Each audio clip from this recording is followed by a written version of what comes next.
Hello everybody and welcome to the final video, the skins. If you have not seen everything you need to know about compies or the Trandons, hopefully they'll be up there somewhere or up there. And you can click on that little sticker time card thing and that'll take you to those videos. But in today's video, the final one of today's video, we're going to talk about the skins and all the things that I couldn't talk about until now, and the things I couldn't record, unfortunately, while I was there, which is a bit of a shame because I'm pretty much telling you everything. But at the same time, I do understand because you guys, as much as I do, Okay, I'm going to be honest. I was getting bored of Jurassic World Evolution. Just to put this into context, I'd pretty much done everything. I'd made Atlantis Zoo, hadn't filled it or finished it, but I'd made a zoo that aesthetically was as far as I could go with Jurassic World Evolution. I'd made enclosures, I'd made every dinosaur. I was getting tired. This DLC, this event that I went down to London to record and see, has rejuvenated my want to play the game. And I'm not gonna lie, I'm really excited to play the game in general. When I was there, I did mission 1, mission 6, redid mission 1 just so I could go get like all of the footage I could for you guys, and also show like the skins just legit, like that's what they look like in their little descriptions. In 1997 Parasaurolophus and all that. I also went on challenge mode. Like Isla Sorna site, it was like another part of Isla Sorna, and I was really kind of excited because this new Isla Sorna is a lot different to how other parks function. And again, when you go onto challenge mode or sandbox mode, you choose whether it's 1993 or whether it's Jurassic World, like Jurassic World era, Jurassic Park era. So unfortunately, we can't mix and match things. I went on Site B. One thing I will say, if you're playing in the Jurassic Park sort of theme, I found it a lot easier because the visitor center has the research facility, it has the excavations, it has the DNA genetics, it has everything in there, as well as the buildings, just from my perspective, looking way more aesthetically pleasing. But I made a beautiful place. Also, there was a new paintbrush shoal, which was like rocky, it's like pebbles. Which is maybe only on Site B. Maybe it exists. I've forgotten about it. I made this, I tried to recreate Jurassic Park. There's no way for people to view enclosures in the Jurassic Park theme. So if you're playing that, you've got to make, like Jurassic Park had, just a tour vehicle. I think the Avery, of course, you can still use, which walks in, but pretty much that's all it is.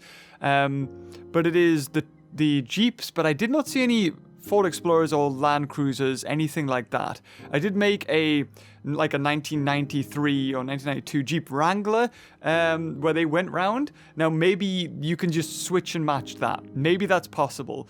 I did try to place a Jurassic Park gate and have I placed it on the enclosure because you can place it on the actual fence barrier, but I couldn't get the things to go through it, the Jeeps to go through it. So I'm assuming maybe that's still got to be fixed or implemented. I don't know. Or maybe it's only for the Ford Explorers, because that would make sense if it's, replicating the movies. But I made the Stegosaurs with their 1997 The Lost World skins and put some redwoods in there and had the Jeeps go by right outside the enclosure.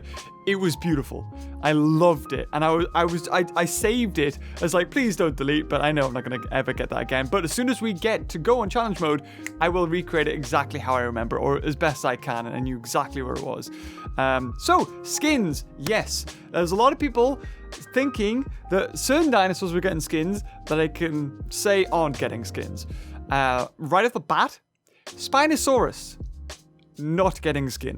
When I asked about this, why Spinosaurus isn't getting a skin, it was because Spinosaurus first conceived, it was conceived with the Jurassic Park 3 skin in mind, so it's not going to get one. However, Velociraptors, we're going to use them a lot more, because literally when you're scrolling for skins, it never ends. You've got the Jurassic Park skin. You've got an alternate Jurassic Park skin. You've got an alternate Jurassic Park skin. You've got the Tiger Lost World skin in there. You've got the male Jurassic Park 3 skin in there. The female Jurassic Park 3 skin in there. So already that's 6 extra skins. Yeah, if you buy the DLC, because when we played, you could just play Blue, Echo, Delta, Charlie as well. So it was, it was like 10 extra skins. But I didn't know at the time that was going to be DLC that you had to pay for. So unfortunately, that's the thing. So yes, he gets the best, the Velociraptor. She's stunning. Another one that hasn't been shown, Ankylosaur. Ankylosaur gets so many new skins. Not only does it get new skins, it gets a Jurassic Park 3 skin. So it looks like, it's dark on the back. It's got little red cheeks. Look, it was only in 2 shots in Jurassic Park 3, but it exists. It's in the game. They're very grateful for that. And more dinosaurs that have skin. The Triceratops. Triceratops has multiple skins. It also has the highly requested blue skin that was, of course, before the animatronic got kicked loads of dust on it by Steven Spielberg when he was like, this looks better. Then it was like, oh, okay. And then everyone who designed it cried, having to put dirt all over it. That's in there. The Brachiosaurus has many skins. Many. Like 4 1993 variants. One that's a lovely blue, like a grey-blue tinge. It's gorgeous. Of course, the Jurassic Park 3 Brachiosaurus skins there. T-Rex. Yes, if I could rank Velociraptor up there for new skins, T-Rex just below it, because you have the Bull T-Rex. Then you have a Jurassic Park 3 T-Rex that is basically the Bull T-Rex, but beige. And when I asked about why is the T-Rex from Jurassic Park 3 beige in the game, and he said, a bit like the Triceratops, the Jurassic Park 3 T-Rex original animatronic looked more beige. It just depends on the light, because there was a lot of green in there. Either way, don't care. It's an amazing skin. I don't care if they change the color a little bit. Another really good T-Rex skin is light blue. It's like the Bull T-Rex, but light blue.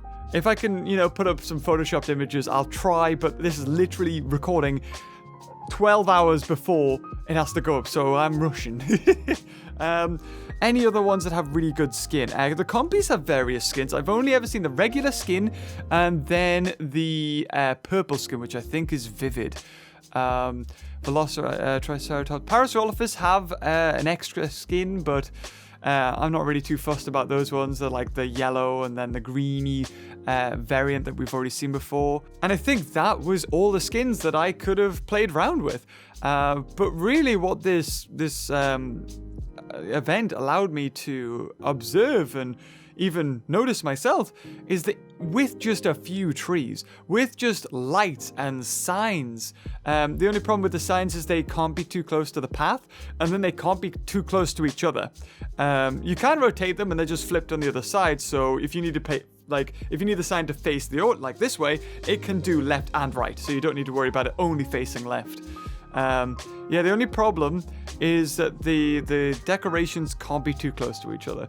The lights just add so much, they're just so nice in comparison to the night. Like from what we had before, where the night was kind of dull and everything looked the same. Now we've got lights. Now we've got signs. We've got an aesthetic toilet that it only exists to recreate the scene from Jurassic Park. It's the only reason it's in there.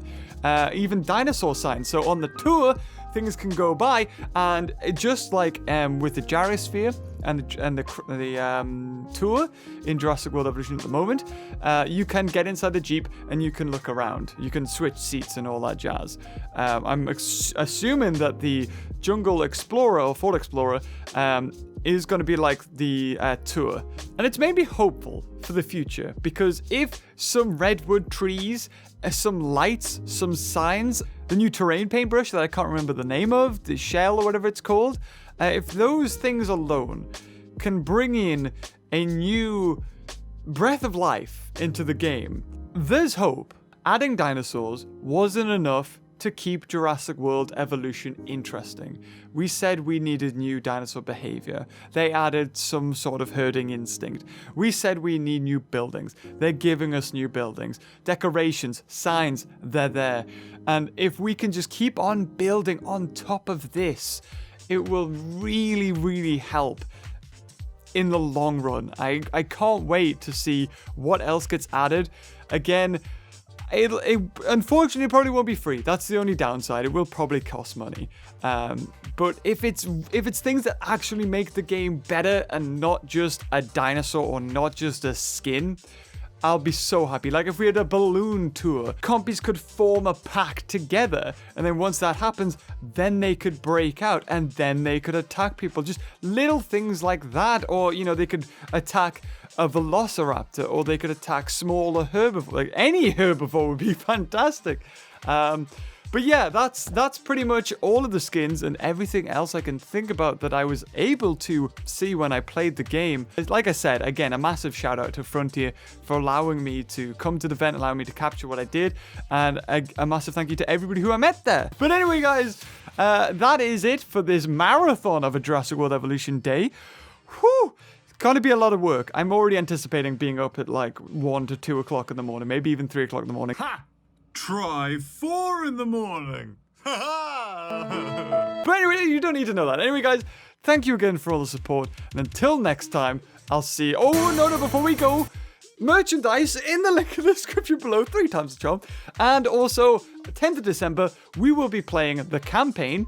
And I think it's going to give us a lot of insight towards how we can expect the characters to be represented in Jurassic World 3, like Alan Grant, Laura Dern, Ellie Sattler, when they take up their roles respectively back in that movie. And we will, of course, be doing a giveaway, 10 copies of Return to Jurassic Park. I will be flying through the campaign, getting to the end of it. Leave a comment with your Steam name in the first episode, and on the last episode, we will be doing the giveaway results.